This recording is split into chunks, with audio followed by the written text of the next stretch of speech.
বাচ্চা ছেলে দেখতে পাওয়া যায় বইগুলো নিয়েই চলে যাচ্ছে।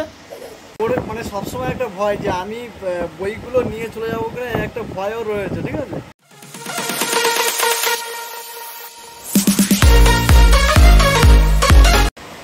তো বন্ধুরা কাল কলকাতা মানে আসার সময় কিছু বই ট্রেন থেকে কিনলাম। ঠিক আছে, যেটা ধর্ম বিষয়ক বই, কয়েকটি বই আমি কিনেছি। আমি এটা আপনাদেরকে দেখাচ্ছি, যেটা ধর্ম বিষয়ক বই। এবং এই বইগুলো খুব স্বল্প মূল্যে পেলাম। মানে বইয়ের দামটা শুনে সত্যি আমি খুব আশ্চর্য হয়েছিলাম। ধর্ম বিষয়ক বই এত কম দামে পাবো, এটা মানে এরকম বইয়ে যে প্রিন্টিং খরচা।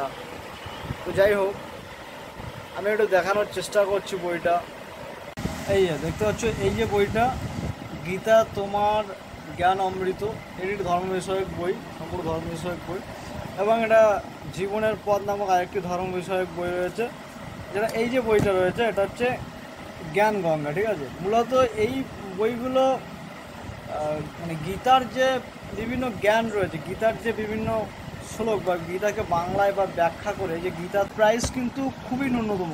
এখানে দেখুন বইয়ের যে প্রাইসটা রয়েছে, আমি একটু আপনাদেরকে দেখানোর চেষ্টা করছি। বইয়ের প্রাইসটা মাত্র মানে 20 টাকা করে নিয়েছে বইটা। ঠিক আছে, মাত্র 20 টাকা করে বইটা নিয়ে যাবে। এই দেখুন বইয়ের মূল্য, এই যে বইটা দেখুন, ধর্মার্থে মূল্য কেবল 20 টাকা। ঠিক আছে, রুপিস 20 টাকা।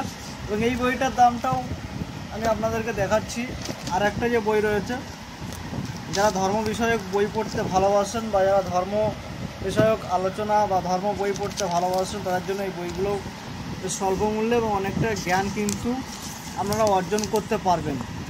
এই বইটার প্রাইস 20 টাকা রয়েছে। এই যে ধর্মার্থে কেবল 20 টাকা মূল্য রয়েছে। এবং এই বইটার ভিতরে দেখুন অনেক ধর্ম বা আমাদের জীবনের অনেক অভিজ্ঞতা বা জীবনের নানান কথা এখানে লেখা আছে। এই যে বিবাহ কিভাবে করবে, প্রেম কিভাবে হয়, ভগবান শিব নিজের পত্নীকে ত্যাগ করে, এই যে বিভিন্ন ধর্মীয় দিক থেকে জিনিসগুলোকে ব্যাখ্যা করা হয়েছে এই সূচিপত্র, নানান কিছু ব্যাখ্যা করে। এবং সবথেকে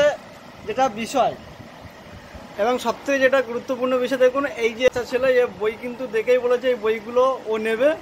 এবং 3টে বই আমি বাড়িতে নিয়ে যাওয়ার জন্য কিনেছিলাম, কিন্তু এখন ভাবছে এই বই 3টে ওকেই দিয়ে যাবো। ও কিন্তু পড়তে পারে না, বাচ্চা ছেলে দেখতে পাওয়া যায় বইগুলো নিয়েই চলে যাচ্ছে।